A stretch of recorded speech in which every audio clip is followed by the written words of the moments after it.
In 2017, two men walked into a New York federal courthouse and sued a major food company over a bag of what everyone assumed were vegetables. The lawsuit claimed a nationwide snack line advertised as garden-grown and ripe contained, according to the plaintiffs, not one single actual vegetable. No spinach, no tomato, no potato in any form a farmer would recognize. Just the byproducts of what those vegetables used to be, before processing stripped almost everything nutritional out of them. Here's the part that should genuinely unsettle you. The company didn't lose. A judge dismissed the case, ruling that the packaging technically wasn't misleading enough to break the law. Which means somewhere in the frozen food aisle right now, there are products doing the exact same thing, completely legally, and nobody stopped them because nobody sued them yet. That's what we're unpacking today. Not urban legends. Not vague wellness influencer fear-mongering. Real ingredient lists, real nutrition panels, and real regulatory gaps that let a bag labeled vegetables contain shockingly little actual vegetable. By the end of this video, you'll know exactly which categories to walk past in the frozen aisle, and which 3 deserve a permanent spot in your cart. Let's start with the case that started this whole investigation. Garden Veggie straws, made by Sensible Portions under the Hain Celestial Group, built an entire brand identity around whole tomatoes, spinach leaves, and potatoes printed across the bag. The actual ingredient list tells a different story. Potato starch, potato flour, cornstarch, tomato paste, and spinach powder, in that order, meaning the first 3 ingredients aren't vegetables at all, they're processed starches. Court filings noted the finished snack delivered 0% of the daily recommended vitamin A and only 2% of vitamin C. Less nutritional value than a bag of regular potato chips sitting on the shelf next to it. The lawsuit was ultimately dismissed. The product is still sold exactly the same way today. But that's only the beginning. Because once you understand how that loophole works, vegetable byproducts technically counting as vegetables, you start noticing the same pattern showing up across an entire aisle of the grocery store, hiding behind different packaging every single time. Frozen vegetables sold in butter or cheese sauce are next. Brands like the sauce lines from Green Giant and Bird's Eye market these as an easy way to get your greens in. Read the nutrition panel and a different picture emerges. A single serving can carry between 400 and 600 milligrams of sodium, close to a quarter of the recommended daily limit, packed into what's marketed as a health food. The vegetable is real in these products, that part matters, but it's now riding shotgun to a sauce built primarily from modified food starch, whey, and salt, diluting the actual nutritional value of the broccoli or cauliflower underneath it. What happened next surprised even nutrition researchers tracking this category.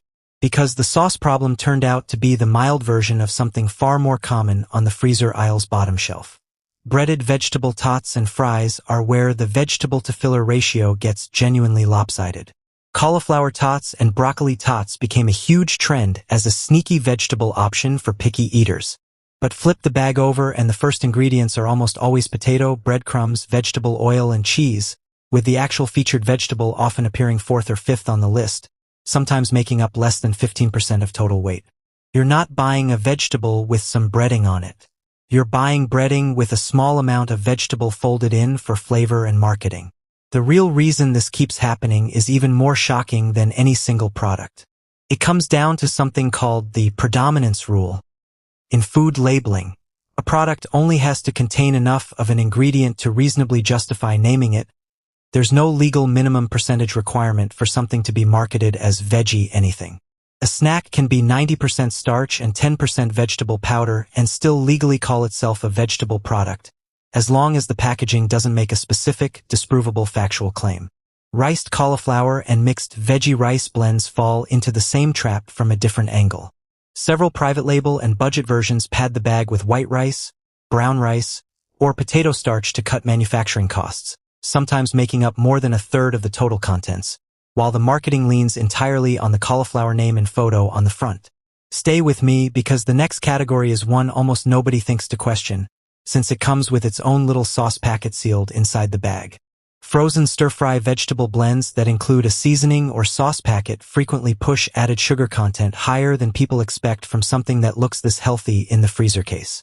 Some of these sauce packets carry 6 to 9 grams of added sugar per serving, more sugar than a serving of ice cream, layered directly onto vegetables people are buying specifically to eat healthier. Frozen veggie pasta and noodle alternatives deserve real scrutiny too. Several budget spiralized or veggie blend pasta products list wheat flour as the dominant ingredient, with vegetable powder added mainly for color rather than nutritional substance, meaning you're paying a premium price for what is functionally still regular pasta. Sweetened frozen corn is a quieter version of the same trick. Some brands add a light sugar or corn syrup glaze specifically to make the kernels taste sweeter and more appealing to kids, turning a naturally sweet vegetable into one with an artificially boosted sugar profile that never gets mentioned anywhere on the front label. Frozen veggie burger patties round out this list, and they might be the most misleading category of all. Many mainstream veggie patties list soy protein concentrate, wheat gluten, and vegetable oil as the first three ingredients, with actual vegetables like peas, carrots, or mushrooms appearing much further down, present mostly for texture and color rather than as the primary source of nutrition the branding implies. And finally, imported frozen mixed vegetable blends from budget and store brand lines round out the list, not because of what's added, but because of inconsistent oversight. FDA import testing has periodically flagged pesticide residue levels above U.S. thresholds in specific shipments of imported frozen produce over the years. This isn't true of every bag from every country, and it isn't a reason to panic, but it is a reason lower-cost imported blends carry a layer of uncertainty that domestically grown, single-ingredient frozen vegetables simply don't. That's 10. And if you've been counting the pattern instead of the individual products, you've already spotted the actual villain running through almost every single one of them. Here's the biggest revelation, and it's the one thing every case on this list shares. It was never really about any single company being uniquely deceptive. It's about a labeling system that allows vegetable to describe almost anything that once touched a vegetable during manufacturing. The common belief is that if a bag says vegetable, shows a photo of a vegetable, and sits in the vegetable section, it behaves nutritionally like a vegetable. The evidence across snacks, sauces, tots, rice blends, pasta, corn, and veggie burgers says the picture on the front of the bag and the ingredient list on the back are frequently telling two completely different stories. So what does an actually real frozen vegetable look like? It starts with the shortest ingredient list you'll find anywhere in the freezer aisle. A genuine single-ingredient frozen vegetable, plain frozen broccoli, plain frozen peas, plain frozen spinach, should list exactly one ingredient. The vegetable itself, flash frozen at peak ripeness with nothing added. No sauce, no starch, no seasoning package, no breading. These are, ironically, almost always the cheapest bags in the entire freezer section, tucked next to the flashier, more expensive branded blends competing for your attention with cartoon vegetables and bold health claims. Plain frozen mixed vegetables without sauce, the classic corn, carrot, green bean, and pea combination sold in a simple bag with no seasoning packet, is another safe category, because there's no room for filler ingredients to hide when the ingredient list is this short. And plain frozen edamame or plain frozen Brussels sprouts, sold without a butter or teriyaki coating, round out the safest picks, because the plant itself remains the entire product, harvested and frozen with nothing manufactured added to the bag afterward. The uncomfortable truth underneath all of this is that processed isn't actually the enemy. Dilution is. A frozen vegetable with a sauce packet isn't inherently dangerous. The problem is that the marketing on the front of the bag rarely tells you how much of what's inside is genuinely the vegetable you're picturing, and how much is starch, oil, sugar, or breading riding along for the ride. If there's one takeaway to walk away with today, it's this.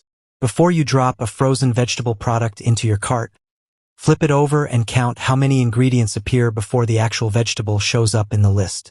If it's more than one or two, you're not really buying what the front of the bag is selling you. None of this means you need to swear off every sauced or breaded product in that aisle forever. It means you now know something most shoppers standing in that same freezer section don't. That a picture of a vegetable and an actual vegetable are legally two very different things. If this changed the way you'll read a bag next time you're standing in that aisle, that's the entire point of this video. Let us know in the comments which of these 10 surprised you the most. And if you want the follow-up on which frozen fruit brands are doing the exact same thing, subscribe because that video is coming next.